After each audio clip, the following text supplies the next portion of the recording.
The Bulls' 11 overall draft selection in the 2024 draft, Matas Buzelis, has an interview with K.C. Johnson. And I'm not going to lie to you, got me a little bit hyped. We're going to talk a little bit about that interview. We're also going to talk about why the Chicago Bulls are rebuilding but not necessarily tanking. I think it's important to make the distinction between those two, and a rumored Zach LaVine to the Charlotte Hornets trade, and who else on this Bulls roster will probably not be on it by the end of the season. We're getting into all that and more right after this. You are now tuned in to Chicago Bulls Central, your number one place for all Chicago Bulls news and content.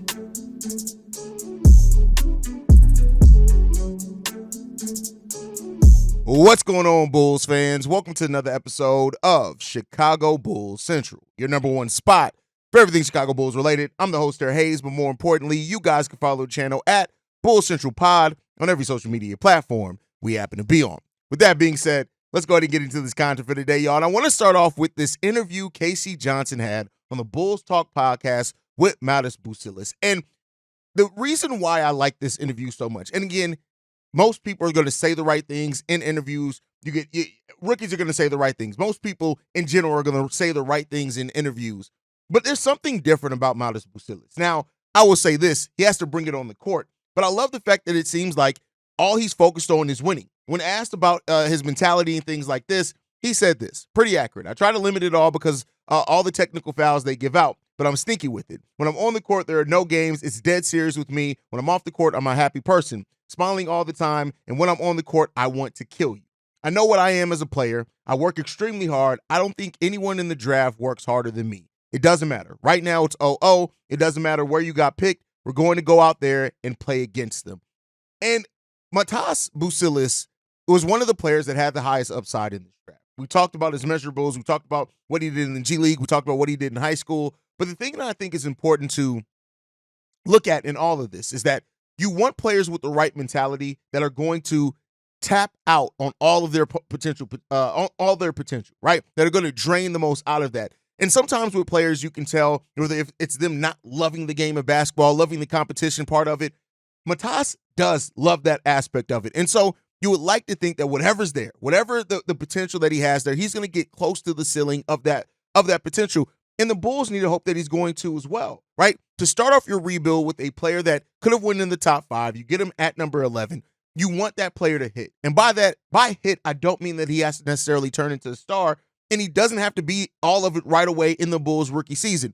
There are going to be so many Bulls fans after the Bulls' first Summer League game tomorrow that are going to try to have these deep think pieces based off what they saw in that Summer League, whether Matas is going to be a star or not. And that's not what it's all about. It's about how you grow over time.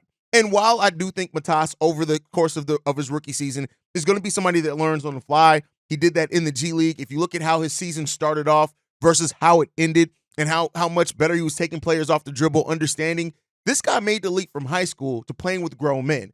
And while the level in college is much different, right, than high school for sure, they're still playing around people with the same age group. And while the G League Elite didn't have necessarily the best record there, it still comes down to when you get a guy like Matas, is how much of that potential do you think he's going to hit on? How much work is he going to put in? And by everything that we've heard, not only from Matas, but from the people around him, everything is that this guy works. He loves the game of basketball. And I'll tell you this, whether he ends up turning into a star, whether he ends up turning into a Franz Wagner type player, whatever it ends up being, is that you have faith that he's going to put in the work every single game. And while, one of the knocks on him is his three-point shooting and on-ball defense, he's a really aggressive off-ball defender. It's not that he tries to backs down defensively on ball. He's going to have to put on some weight. But as Matas goes through this, and it's been a while since we've had a guy that, that we're really excited about the growth of. Yes, we were about that with Pat, but very shortly into Pat's second season, it became more about the team success. This is a player that we're going to get to see grow here, hopefully in Chicago over an extended amount of time, and him up his game every single year and grow. And so it all comes down to that. And then it was this clip that really sold me on it here. Summer League, what are you kind of looking to accomplish or get done out there? I want to win, so I'm trying to win. Every time I step on court, I'm trying to win. So we're trying to win Summer League. What about you personally, on a personal level? I'm just trying to win. Impact winning? Yeah. What about rookie season? Do you have goals for your rookie season? Trying to win. Okay. That's it. No personal goals at all? Of course, get better as a player, but I think the main thing, I want to win championships. That's me. Just win. Listen, that's what it comes down to. All the talking, all the jaw jackson, all the talking shit, that's all cool and fine and dandy. And I actually like that Matas is going to be somebody that tries to get in other players' heads by talking shit, but just win. And when you're willing to do whatever it takes to win basketball games, when you're willing to sacrifice, put in that work, because this game is relentless, right?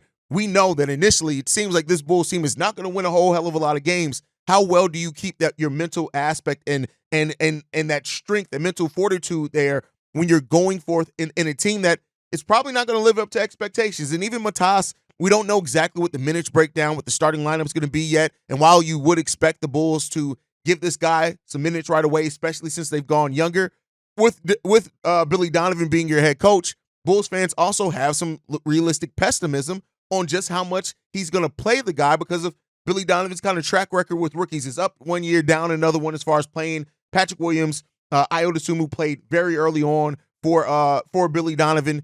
Dalen Terry, Marko Simonovic couldn't see the court because he sucked. And then, of course, Julian Phillips started seeing the court more, but then he got hurt as well. So it just becomes about how well Matas comes into training camp and how much does he show there. But that relentlessness that he has, the mindset that he has, how much it seems like he takes pride in what he brings to the basketball court. That's something that I love to see. He's been a standout for a reason. And yeah, the highlight reel dunks are going to be a thing, all that, the blocks that he gets, the way that he is always staying active.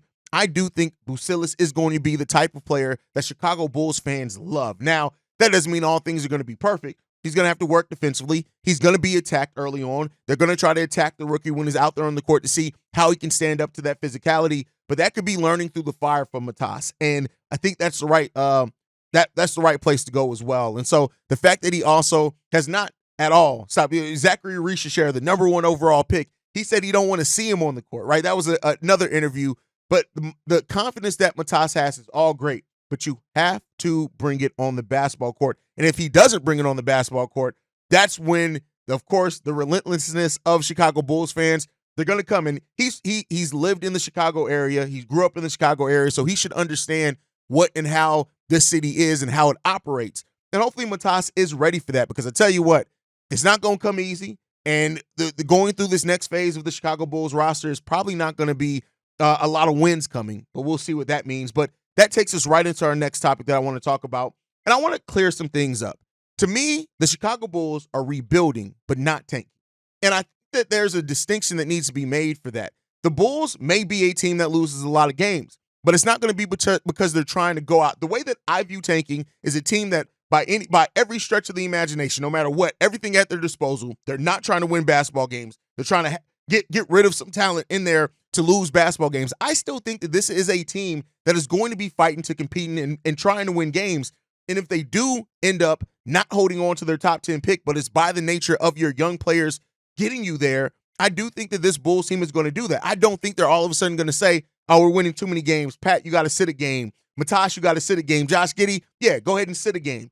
I don't think that this is where this team is right now. I think this is a team that is rebuilding clearly. And through rebuilding, usually that means that not a lot of wins are going to be there for you. But I don't think that this is a team that's tanking. I hope that the Bulls are trying to put themselves in a position to try to keep their top 10 pick if possible. But I don't think that they are by every stretch of the imagination. It's just focused, and I know Todd is going to hate this, on just keeping that 2025 pick. Now, are they still looking to trade some of their veterans in Nikola Vucevic, Zach LaVine?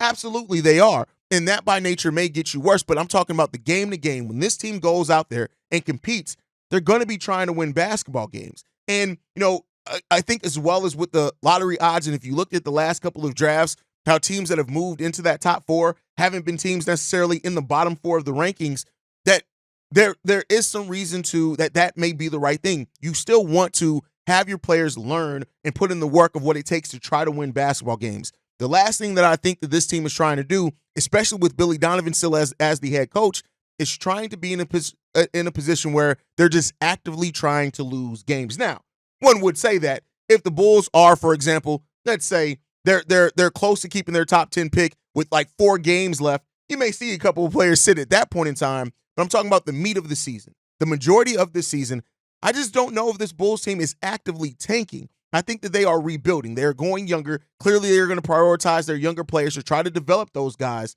But if for some reason Kobe White takes his game to another level this season, if Io does, if God forbid Patrick Williams does, if those guys really hit another step and it does push the Bulls back into a play-in, I don't think that this is going to be a front office coaching staff or anything that's going to sit there and say, oh, no, we got to win these, we got to lose these next 3 games to keep that pick. And I think that that is a big distinction to make. I've seen so many people in the comment section talk about the Bulls tanking, the race for the flag or capture the flag in 2024, 2020, whatever they're saying. And I just don't know if that's going to be the outcome. Now, this Bulls team very well may not win a lot of games. I want to be clear there. But it's not going to be because they're not trying. It's not going to be because they're not putting in the practices. It's not going to be that they're not trying to find a balance in this offense that can be a winning offense. They may just not have the talent to compete with those top teams, but I do think that this is a team that's still going to try to compete. And if Zach LaVine, Nikola Vucevic are still on this roster by the end of that season, that's where you may see it go in a place where I know Bulls fans aren't going to necessarily love, right? But I just want to say that as somebody who does have a platform, like this platform is y'all's as much as it's mine. I feel like it'd be remiss of me to not point out the fact that, hey guys, for anybody that's hoping that this Chicago Bulls team is actively tanking to try to keep that top 10 pick, I just don't think that that's going to be the case. I don't think that they measure up well with the top of the East. I do personally think that this is going to be a team that struggles to win about 35 games this season. I want to be clear there, but I don't think it's by nature of actively, if they're going to try to go out there and cause players or put players in a bad situation. Or, for example, if Kobe White all of a sudden starts averaging 25 to 28 points per game, not saying he will, but if he does, then they're going to look to move him because they're trying to maintain or sustain the tank. Because when you look at it, you got teams like, I know some people think Detroit could be better this season than what they were last season. That very well may be true, but you got teams like Brooklyn. You got teams like Washington. You got those type of teams, Portland, that I don't think those teams are actively tanking, and I think, and rightfully so, they probably should, considering how much talent they need. But we'll see what happens there with the Chicago Bulls. I don't think the Bulls are tanking. I think we're going through a rebuild, and through rebuilding, your record may very well be low. But I don't think they're trying to artificially deflate the talent on this team and the amount of wins they can get just to maintain that top 10 pick next year. I know a lot of people. I've been saying that for a while. I would hope the Bulls do because there's a lot of talent in the 2025 draft that could change the direction of your franchise, and not even it just being Cooper Flag. But because of that, there may be more reason why the Bulls are trying to naturally or organically get to a certain spot to see where this roster can be and truly evaluate this young talent as well. And, as long as Billy Donovan's there as well, somebody who I think, people have doubted if he even wants to go through a rebuild, right? But I definitely think Billy Donovan isn't the type of coach that's going to want to stay around for an active tank personally. But you guys can let me know what you guys think on all that down below as always. The next topic, Bleacher Report had an article in which trades that could be done by every team remaining in this offseason, and they have the Charlotte Hornets reportedly interested in Zach LaVine. In this deal, it would be the Zach LaVine going to the Charlotte Hornets for Grant Williams, Cody Martin, Vasily Mishik, a player that we know AK was interested in, and a 2027 second-round pick. The downside of this is the Bulls can't take on all those contracts without sending additional contracts, which then makes the money potentially not work. Now, do I think that there is a route in which the Charlotte Hornets could be interested in Zach LaVine? That comes down to a couple of things. The Hornets are an interesting team this upcoming year because I think the last time LaMelo Ball was fully healthy, that team won 43 games, right?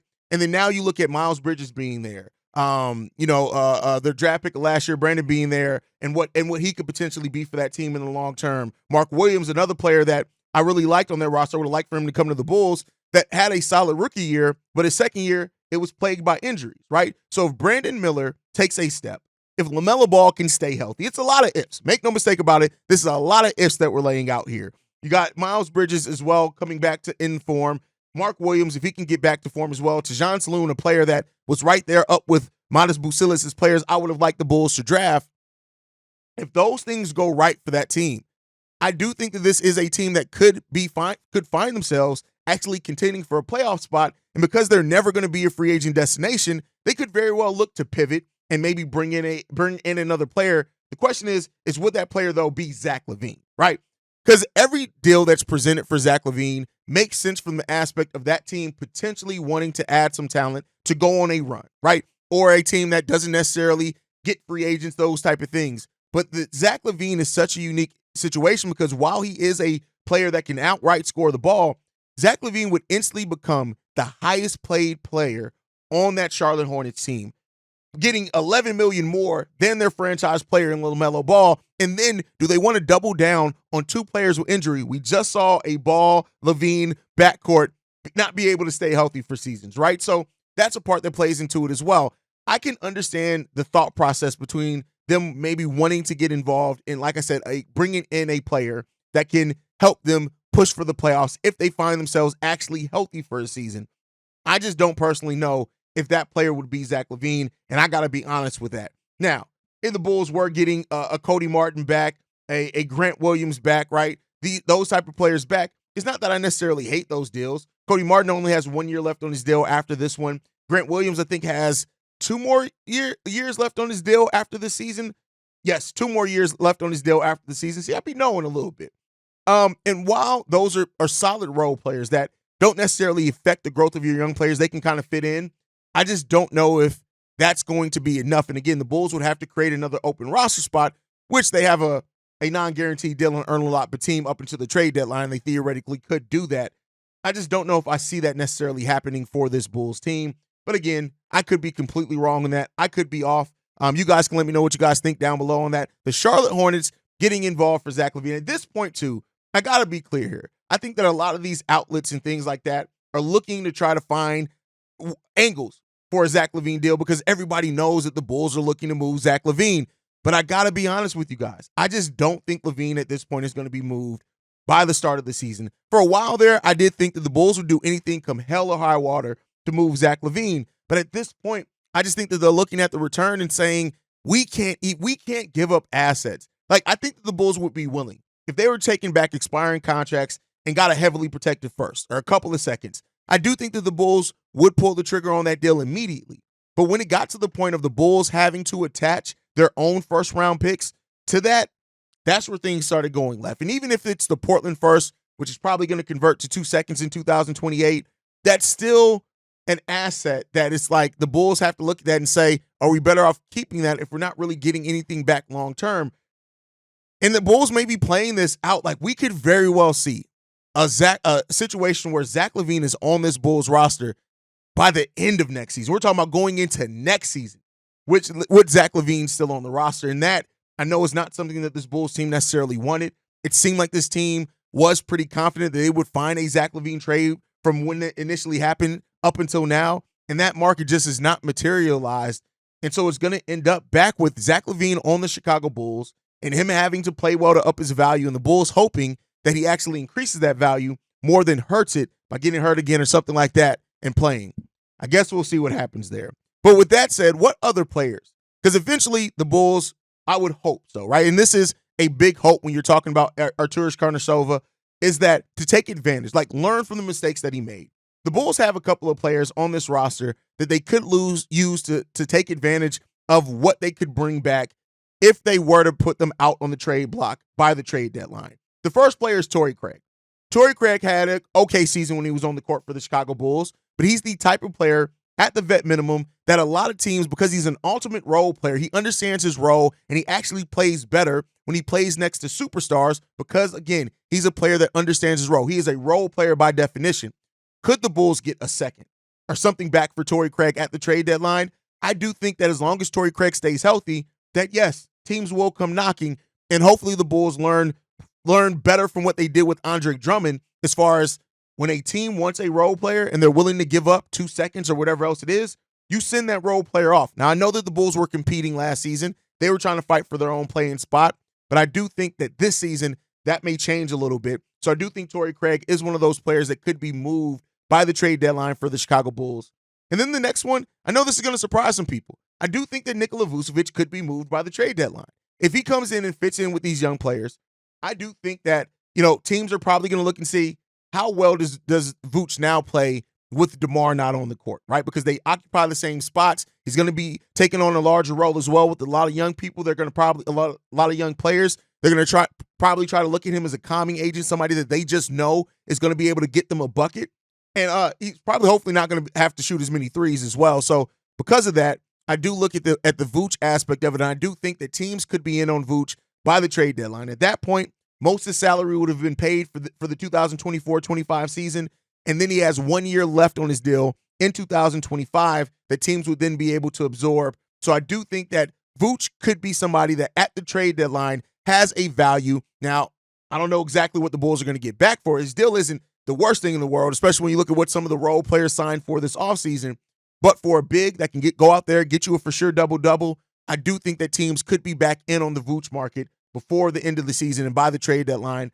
I think that. And then the last player that I want to talk about that could be off the Bulls roster by the beginning of by the end of this season is the bald-headed hoe Javon Carter. I just think that Javon Carter, the Bulls are going to be trying to look to pair him. Like, for example, if a team takes on Torrey Craig, because Torrey Craig's contract is so small, maybe they do try to attach Javon Carter to that. I even saw a deal where Torrey Craig and Javon Carter to the Milwaukee Bucks for Pat Connaughton. I think that would be a really good deal for both teams, as the Milwaukee Bucks do need some defense there, and maybe those two players could be there. So look out for that. I do think that that is something that could go down the road, but let me know some players that you guys think won't be on the Bulls roster by the trade, after the trade, by the end of the season. I guess it's a better way to word it. Who will start on the Bulls roster at the beginning of the season that won't be on the Bulls roster by the end of the season?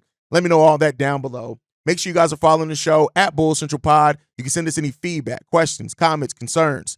BullsCentralPod@gmail.com. Lastly, if you want to leave a text message and our voicemail for the mailbag, the number to do so, 773-270-2799. We are the number one spot for everything Chicago Bulls related, thanks to you guys. And like I like to end every episode on, go Bulls. Love you guys. See red if you can, y'all. Peace. This has been a presentation of the Break Media.